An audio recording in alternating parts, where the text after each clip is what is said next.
अस्सलाम वालेकुम viewers, my name is Hina Mahjabeen. I hope you all will be fine. आज मैं आपके साथ शेयर करने वाली हूँ ACC 501 बिज़नेस फाइनेंस के प्रैक्टिस क्वेश्चंस के सॉल्यूशन।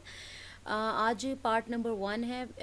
बाकी जो पार्ट्स हैं मैंने डिफरेंट पार्ट्स में इसको डिवाइड किया है कि ताकि क्योंकि 42 क्वेश्चंस हैं और ये इंपॉर्टेंट क्वेश्चन है आपके मिड टर्म एग्ज़ाम के लिए। मिड टर्म एग्ज़ाम का जो सिलेबस है 1 से लेकर 18 लेक्चर्स हैं और ये सारे सॉल्यूशन हैं। ठीक है, वो मैं आपको सॉल्व करवाऊंगी, यानी 4 क्वेश्चंस या 3 क्वेश्चंस मैंने हर पार्ट में ऐड किए हैं ताकि आपको इजीली समझाया जा सके। बट टुडेज़ लेक्चर स्टार्ट करने से पहले अगर आप मेरे चैनल पर न्यू है देन प्लीज़ मेरे चैनल को सब्सक्राइब कर दें, बेल आइकन को क्लिक करना मत भूलिएगा ताकि upcoming lectures, different assignments, quizzes and papers के नोटिफिकेशंस आप तक पहुंच जाएं।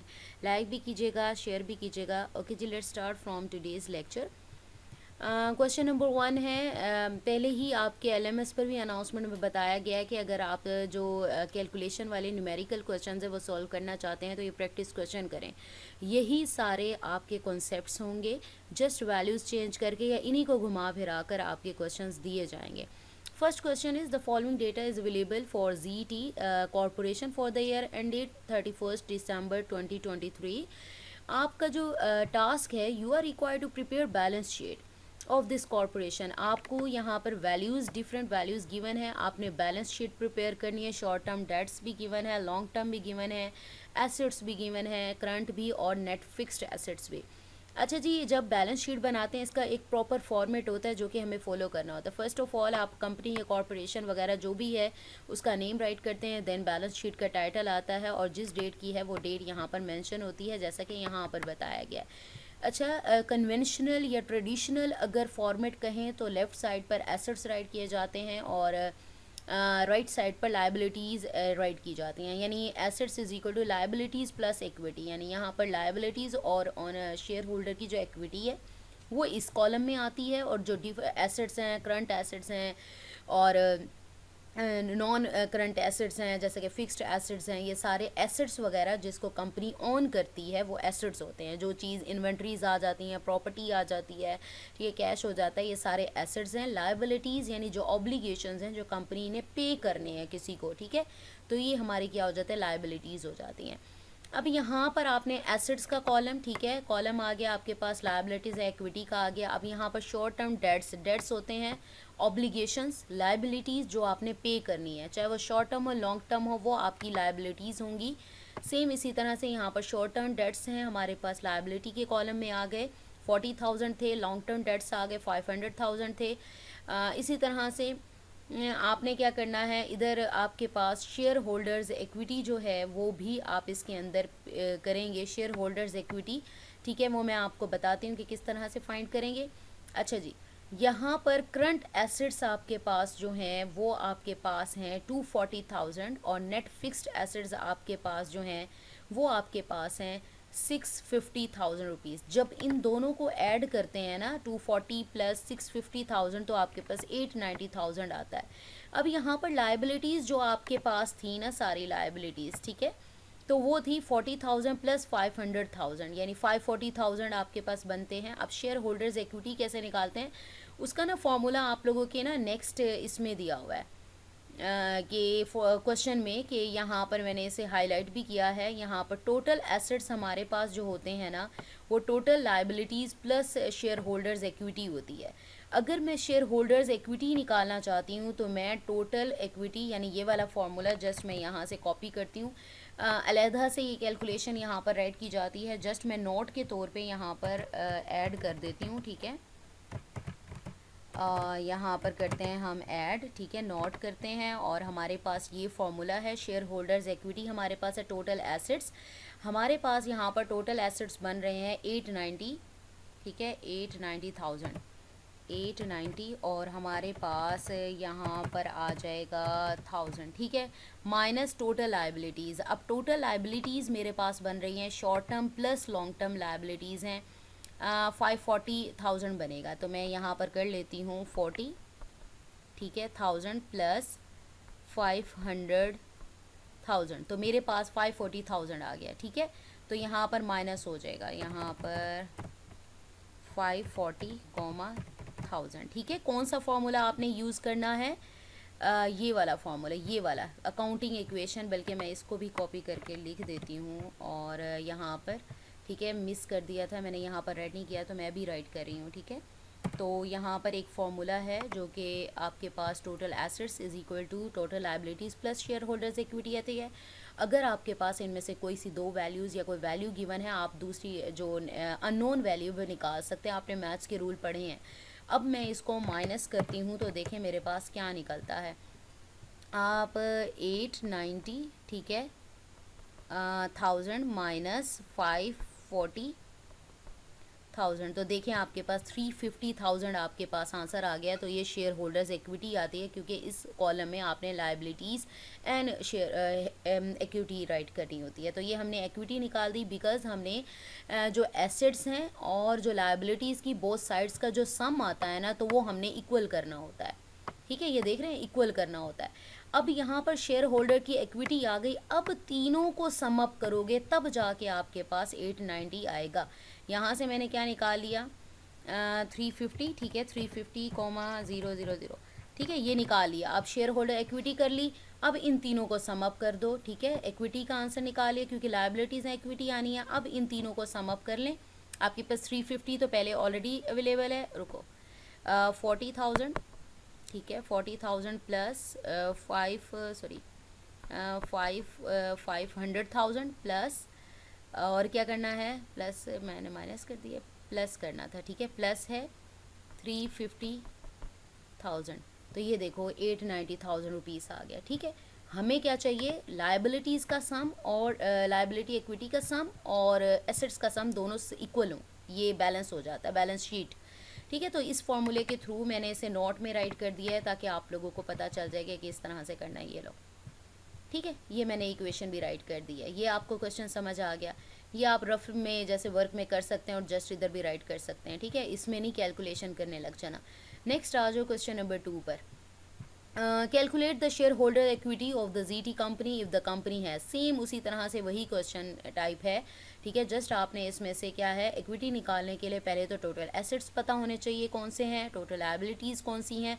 मैंने आपसे कहा टोटल एसेट्स जो कि कंपनी या ऑर्गेनाइजेशन ऑन करती है, यानी वो रखती है, यानी कैश, इन्वेंट्रीज़ वगैरह, प्रॉपर्टी वगैरह, ये सारी चीज़ें आ जाती हैं इसमें, ठीक है। बिल्डिंग्स वगैरह, इक्विपमेंट वगैरह आ जाते हैं।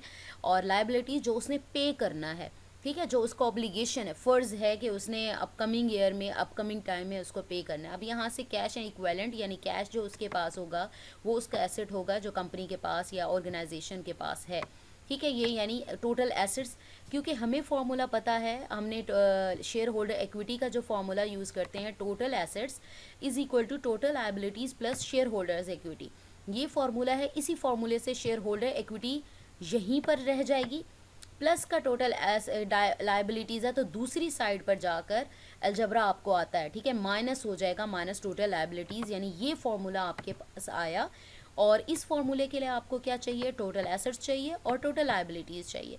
टोटल एसेट्स क्या होंगे, कैश एंड इक्विपमेंट्स, प्लस और क्या होगा, अकाउंट्स पेएबल, पे करने हैं, यानी डेट है, यानी आपकी लायबिलिटी है, तो ये यहाँ पर आ जाएगा लायबिलिटी में। नोट्स पेएबल, ये भी पे करना है, तो ये भी नोट्स पेएबल भी लायबिलिटीज़ में आ जाएगा। इन्वेंट्री यानी एक तरह से स्टॉक वगैरह, ठीक है, यानी आपके पास कुछ चीज़ें पड़ी हुई हैं, वो इन्वेंट्रीज़ भी हमारी एसेट होती हैं किसी भी ऑर्गेनाइजेशन का या कंपनी का, ठीक है। इसी तरह से प्रॉपर्टी, प्लांट, इक्विपमेंट, वो भी कंपनी ओन कर रही है, तो ये भी हमारे क्या होंगे, एसेट्स होंगे। इसी तरह से लॉन्ग टर्म डेट्स, भाई ये तो डेट्स यानी लायबिलिटीज़ हैं, तो ये यहाँ पर लायबिलिटीज़ में आ जाएगा। यानी टोटल जितने एसेट्स निकले उनकी वैल्यूज़ को सम अप कर लो, टोटल लायबिलिटीज़ जो हैं उनकी वैल्यूज़ को सम अप कर ले। ये यहाँ पर सम अप करके आपके पास ये आंसर आ जाता है, इनकी वैल्यूज़ को सम अप करके ये वैल्यूज़। अब मेरे पास क्या निकला, ये जो आंसर आया ये मेरे पास आया क्या आया, टोटल लायबिलिटीज़ का, ठीक है, और ये मेरे पास आया टोटल एसेट्स का। तो पुटिंग कर दें, टोटल एसेट्स से 2224, ठीक है, माइनस टोटल लायबिलिटीज़ 1155, माइनस करें, आपके पास जो आंसर आता है वो शेयर होल्डर्स इक्विटी आ जाती है, ठीक है। तो मैं इसको थोड़ा सा ऊपर कर देती हूँ, ठीक है, ये हमारे पास आ गया। अब शेयर होल्डर इक्विटी, और उसने ऊपर राइट किया था इन मिलियन, यूनिट ज़रूर लगाया करें, ठीक है, यूनिट लगाते हैं, रुपीज़ है तो रुपीज़ यानी मिलियन रुपीज़ आपके पास आ गए। ये क्वेश्चन सॉल्व हो गया। नेक्स्ट आ जाओ, नेक्स्ट। नेक्स्ट आपका जो क्वेश्चन है वो 3 हो गया है। आई थिंक मैंने कुछ ज़्यादा ही वो कर दिया। चलें 3 की तरफ चलते हैं। Question number 3 is Ali Corporation has a taxable income of 85,000. What will be the total tax for this corporation? Use the following schedule for tax calculation. Tax calculation के लिए स्केजुअल, हमारा जो मेन हेडिक है यानी गोल है, हमने क्या find करना है, टोटल टैक्स फाइंड करना है, राइट। अब टैक्स इनकम यानी अमाउंट दिए 0 रुपीज़ से 50,000 है तो 1500% टैक्स लगता है। 50,001 से 75,000 है तो इतना टैक्स लगता है। इधर से लेकर 100,000 तक है 34 है। अब देखिए हमारी अमाउंट कहाँ तक आ रही है, 85,000 किस रेंज में आ रहा है, यहाँ तक, यानी हमने यहाँ तक की रेंज में जो जो टैक्सेस हमारे पास अवेलेबल हैं पहले तो वो कैलकुलेट करने हैं और उन्हें सम अप करना है। तो हमारे पास टोटल टैक्स हमारी अमाउंट यानी 85,000 तक निकल आएगा। फर्स्ट लीफ 0 में से माइनस 50,000 करो तो ऑब्वियसली हमारे पास 50,000 मल्टीप्लाई 15% रेट है। 50,000 मल्टीप्लाई 15%, को जब डेसिमल में करते हैं तो 100 से डिवाइड करते हैं तो 15 divided by 100 will be equal to 0.15। जब 50,000 को 0.15 से करेंगे तो हमारे पास राउंड ऑफ करके वैल्यू ये आपके पास आ जाएगी 7,500। ठीक है, अब यहाँ क्या है 50,001 माइनस 75,000, दोनों को माइनस करने के बाद फिर मल्टीप्लाई किससे करना है, बिकॉज इसका परसेंटेज निकालना है 25% से। दोनों को माइनस करूँ तो मेरे पास 24,999 अमाउंट आती है, मल्टीप्लाई इसको परसेंटेज को डेसिमल में करने के लिए 100 से डिवाइड करें तो क्या आता है 25 divided by 100 will be equal to 0.25। Multiply करने से राउंड ऑफ करने से ये वैल्यू आपके पास 62 49 पॉइंट समथिंग आती है तो 50 हो जाएगा राउंड ऑफ करने से। ठीक है, अब यहाँ पर 75,001 से लेकर 100 तक आ रहा है, जबकि हमारी जो टैक्सेबल अमाउंट है, अच्छा ये आपकी मेरे ख्याल में जीडीपी में आया था लास्ट सेमेस्टर में या इस तरह से लास्ट सेमेस्टर में शायद इसी टाइप का कुछ आया था, जीडीपी में शायद आया था या असाइनमेंट में आया था, आपने फाइंड करना था। तो ये जो आपकी अमाउंट है, ठीक है, यहाँ तक हमारी 75,001 से लेकर हमारी इसी रेंज में आ रही है, बट 85 है। तो मैं इस अमाउंट में से 85,000 को माइनस करूँगी और कितना टैक्स लग रहा है 34% से मल्टीप्लाई माइनस किया, ये अमाउंट आ गई मेरे पास। रुकिए 1 मिनट माइनस करके देख लेते हैं हम। हमने जब माइनस किया था 50, ठीक है, 50,000 और 1 था, राइट। 50,001 माइनस 75, 1 2 3 कैलकुलेशन फिर भी आप लोग दे 24,999, ठीक है, मल्टीप्लाई 0.25, 25% था तो हमारे पास आया 6249.75 आ रहा है। ठीक है, तो यहाँ पर मैं आप लोगों के लिए कर देती हूँ। ठीक है, ये इसको करते हैं, ये नज़र आया, ठीक है, ये आपको नज़र आ रहा होगा। तो ये आपके पास आ गया, मैंने इसे राउंड ऑफ करके और इस तरह से आपके लिए लगा दिया। तो यहाँ पर हम इसे करते हैं, थोड़ा सा इधर कर देती हूँ। ठीक है, ये आपके पास आ गया।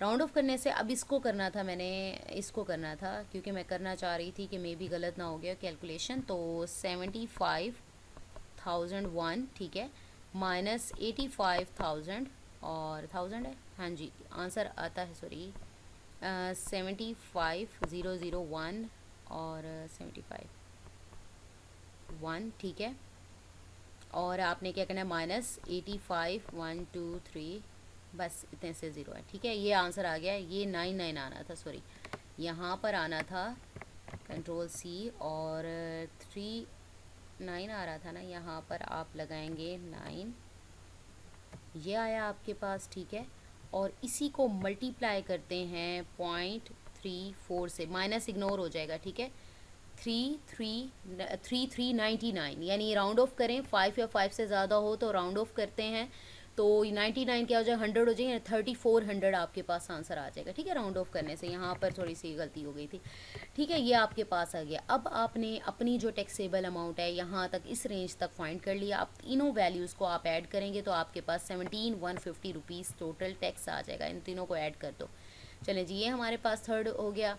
नेक्स्ट आपके पास है from the following information of alpha corporation calculate the operating cash flow. मैंने इसका फॉर्मूला निकाला हुआ था ऑपरेटिंग कैश फ्लो का, जैसे earning before interest and tax, EBIT जिसे कहते हैं, प्लस डेप्रिसिएशन माइनस टैक्सेस, यहाँ पर फॉर्मूला है। और आगे फर्दर भी अगर आपके पास वैल्यूज़ गिवन है तो आप इस तरह से भी कर सकते हैं। यहाँ पर सेल्स गिवन है, कॉस्ट ऑफ गुड्स गिवन है सोल्ड, डेप्रिसिएशन गिवन है, इंटरेस्ट एक्सपेंस गिवन है और टैक्स गिवन है। ठीक है, तो आपने क्या करना है, फॉर्मूला जो आपका लगेगा सेल्स में से जब cost of goods sold find कर देते हैं, ठीक है, तो आपके पास टोटल वैल्यू निकल आती है, और प्लस डेप्रिसिएशन करना है जैसा कि मैंने आपको कैश फ्लो में दिखाया, और माइनस टैक्सेस करना है, जो करंट टैक्सेस हैं उसको माइनस कर देना है, तो आपके पास क्या निकल आता है, ऑपरेटिंग कैश फ्लो निकल आता है।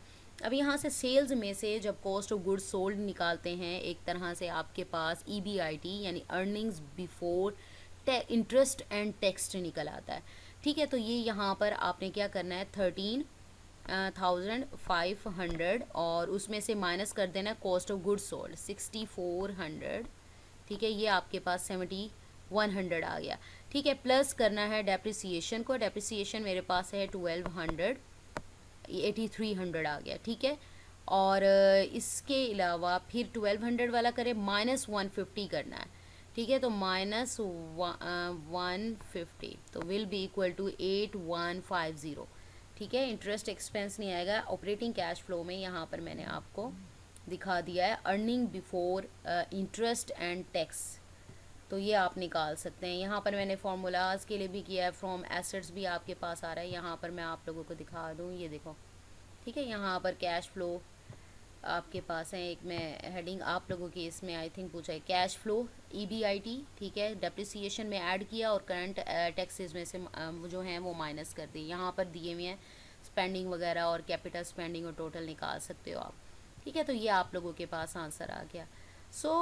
हमारा जो क्वेश्चन नंबर 4 है वो तो कंप्लीट हो गया, क्योंकि 4 क्वेश्चंस या 3 क्वेश्चंस मैंने एक पार्ट में ऐड किए हैं ताकि इजीली आप लोगों से हो जाए और ज़्यादा लेंथी ना हो जाए वीडियो। मुझे अपनी दुआ में याद रखिएगा, अपना ख्याल रखिएगा, टेक केयर, अल्लाह हाफिज़।